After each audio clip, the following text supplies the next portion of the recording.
Hello mga kabayan! So, eto na nga ang ating part 2 ng ating salmon macbush. So guys, painitin lang natin ang medium casserole in medium heat. Yes po, induction po ang gamit ko. So, add na natin yung oil, 3 tablespoon. So, ang gamit kong oil dyan is olive oil. So, dyan tayo magpa-fry ng ating salmon. So, kinat ko na siya into 6 pieces. So, 300 grams po siya. Good for 3 to 4 packs. So, pwede rin kayong gumamit ng any kind of oil. Cooking oil, vegetable oil, canola. Kung ano po yung prefer nyo at available sa inyong pantry. And then, wait lang natin na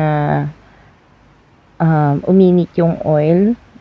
Sa olive oil, madali siyang ma-burn. So, naka-medium heat lang po siya.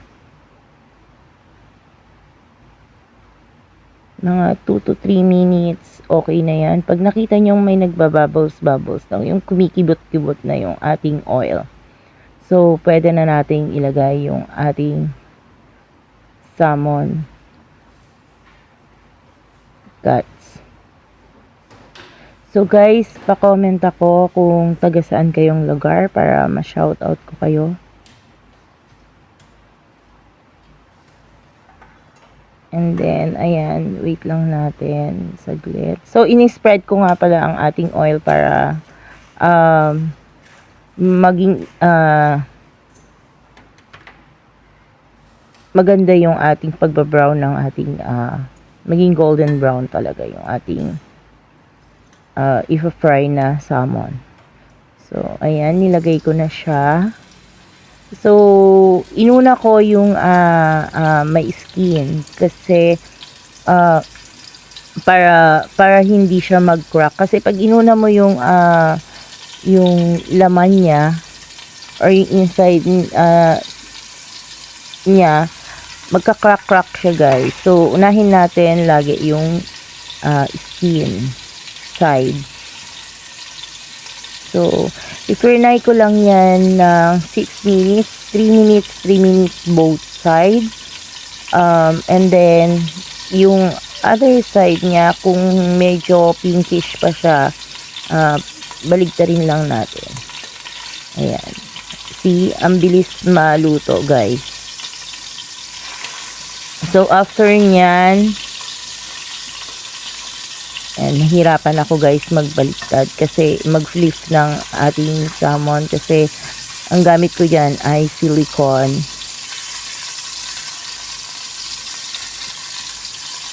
na pang fry. So nahihirapan talaga ako. So ayan guys, nakita nyo yung skin niya, ang bilis maging golden brown. So after nyan, wait lang natin na actually guys, yung oil na pinag-fry ko ng salmon is yun na rin yung gagamitin ko na panggisa. So guys, may nagtatanong sa akin, magkaiba ba ang sauté at gisa? Yes po. So, magtanong na lang kayo sa mga culinary group kung anong pinagkaiba ng sauté and paggigisa. Okay? Kasi baka bash ako ng mga magagaling nating mga culinary expert dyan. Charot. So, ayan guys, as you can see, medyo ano na siya, okay na siya. So, pwede na natin yan hanguin. Talagang nahihirapan ako guys. Nahihirapan ako mag-voice over.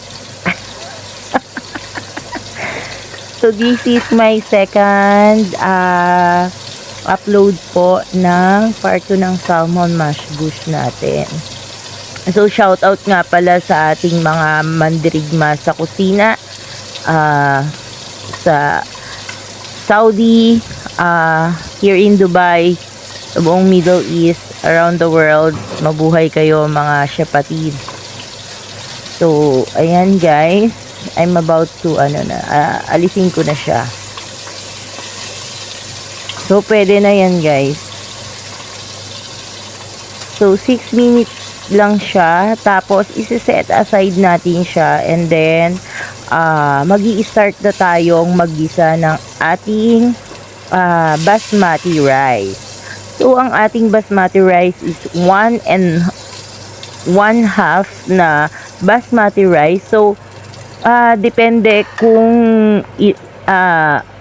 anong measurement nyo sa paglagay ng water. Kasi sa akin, so 1.5 cup of rice, sinoke ko siya.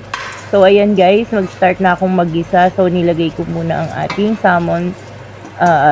Pagkaahon natin ng salmon. So, ayan, 3 green chilies, dried siya, dried lemon, and cinnamon stock. Naglagay na rin ako ng cardamom. So, hintayin lang natin na lumabas yung aromatic flavor. And then, sinunod ko na yung turmeric natin.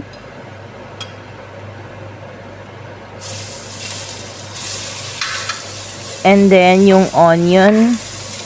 So, guys, yung onion natin, hinati ko siya. So, later, papakita ko rin sa inyo kung paano ko ginawa yung fried onion na i-garnish natin later. So, ayan, naglagay na rin ako ng garlic and ginger paste.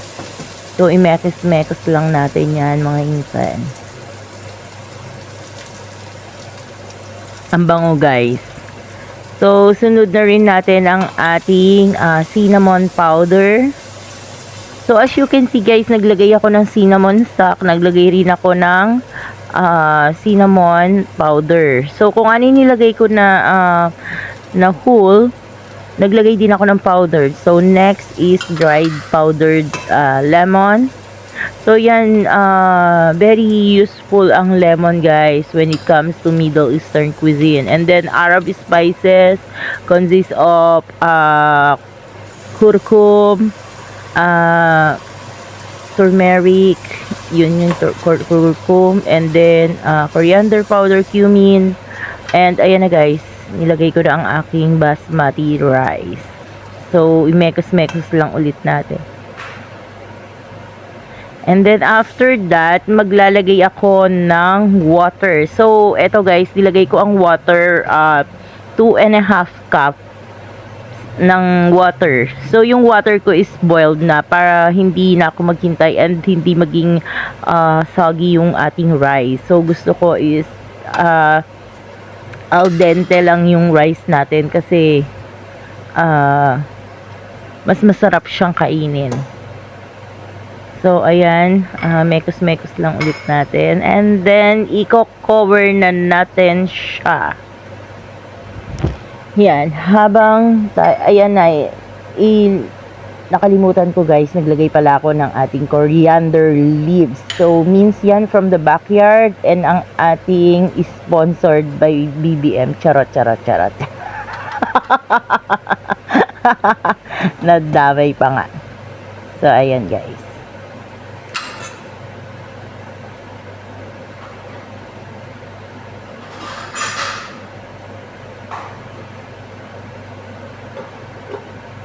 So, ayan guys, ikinover ko na lang siya. And then, hintayin lang natin after 365 years.